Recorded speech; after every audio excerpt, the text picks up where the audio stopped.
Assalamualaikum warahmatullahi wabarakatuh. My name is Nabila Uzma binti Abd Kadir. My matric number 1220061.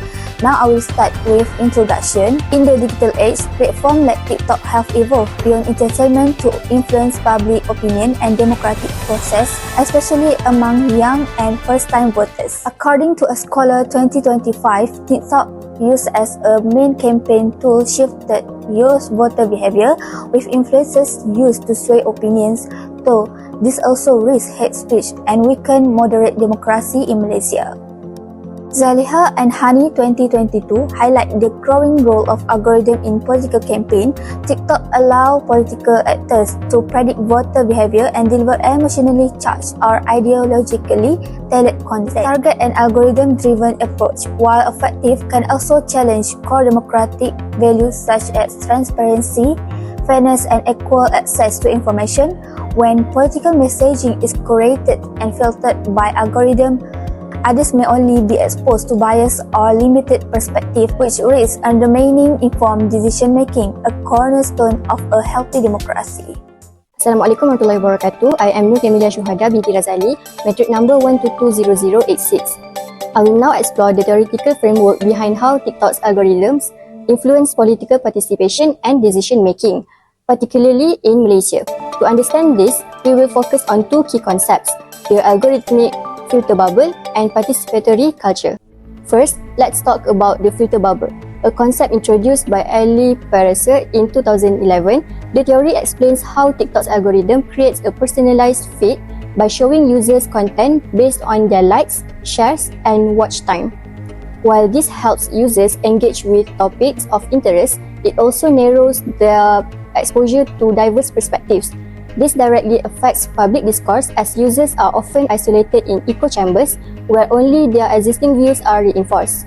For instance, during elections, a TikTok user in Malaysia might only see content favoring a particular political party based on their interaction history, which, as studies from the Reuters Institute for the Study of Journalism suggest, limits meaningful engagement with opposing views and highlights the tension between personalized content and open exchange of ideas that public discourse demands. Second, TikTok encourages participatory culture. According to Jenkins 2013, participatory culture allows users to not only consume media but also create and share it. In a digital democracy, the democratization of media allows individuals, especially youth, to shape political narratives by sharing their views through videos, hashtags, or challenges.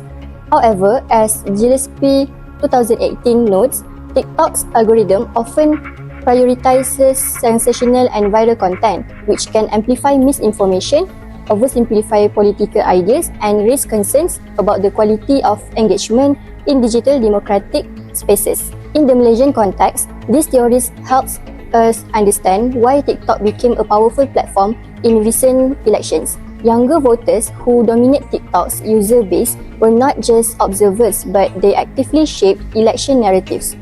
However, as Bradshaw and Howard 2018 highlight in their work on digital democracy, the reliance on algorithms raises concerns about misinformation and polarization. Next, Farra will provide a case study to illustrate how these dynamics played out in the recent Malaysian elections. Let's now explore how TikTok impacted the democratic process during Malaysia's 15th general election, or GE15, in 2022. TikTok became a major political tool, especially among young voters from 18 to 30 years old, who made up a large portion of the electorate after the implementation of Undi 18. Political parties quickly took notice and began using the social media app to reach out to first-timer voters. One of the best examples was Perikatan Nasional (PN).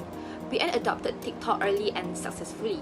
Their approach was to have short, emotionally appealing videos discussing bread and butter issues such as the increasing cost of living, joblessness, and national identity.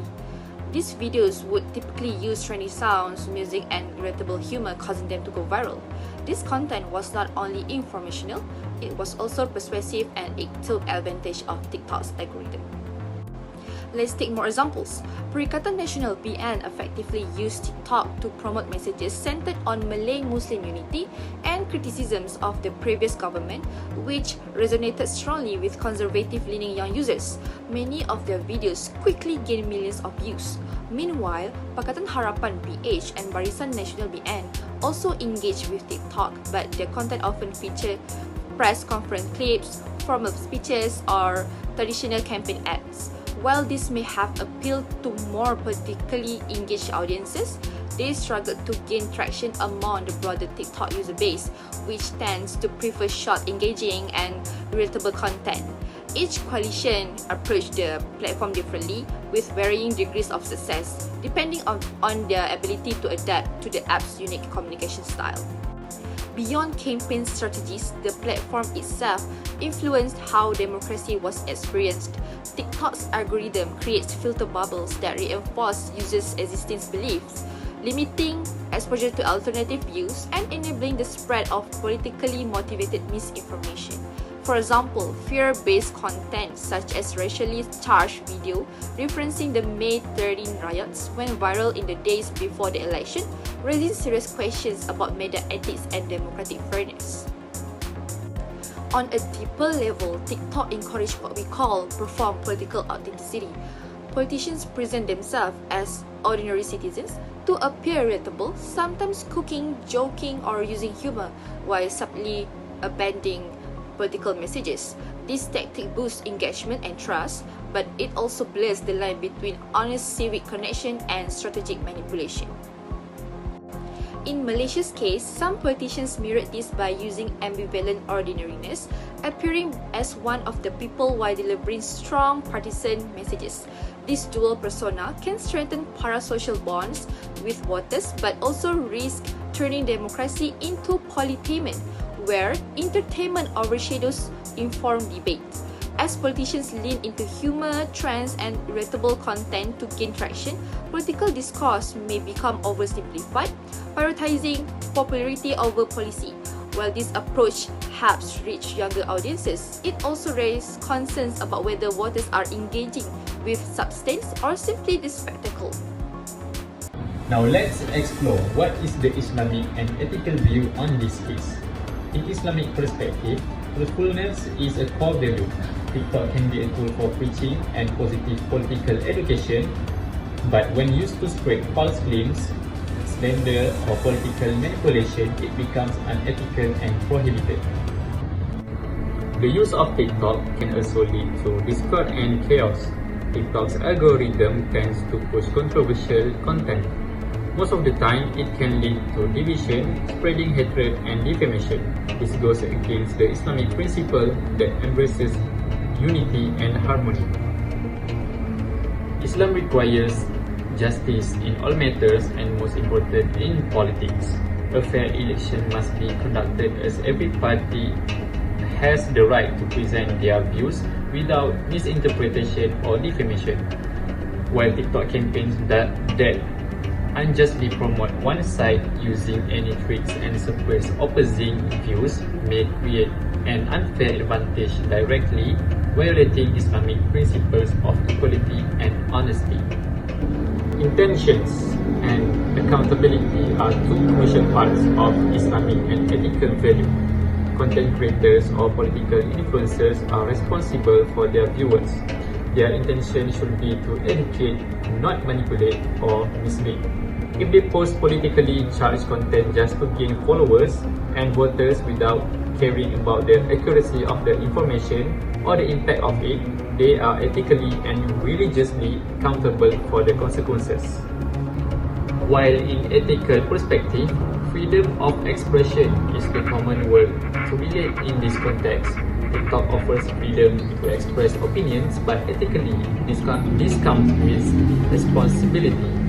Content should be accurate, respectful and verified, especially in election setting.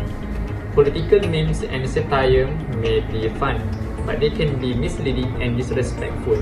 It could damage the democratic process and erode public trust. Another issue that comes to the ethical concern is the youth and voter influence. Most TikTok users in Malaysia are youngsters They are voters and mostly are first-timer. This makes them vulnerable to misinformation or political propaganda disguised as entertainment.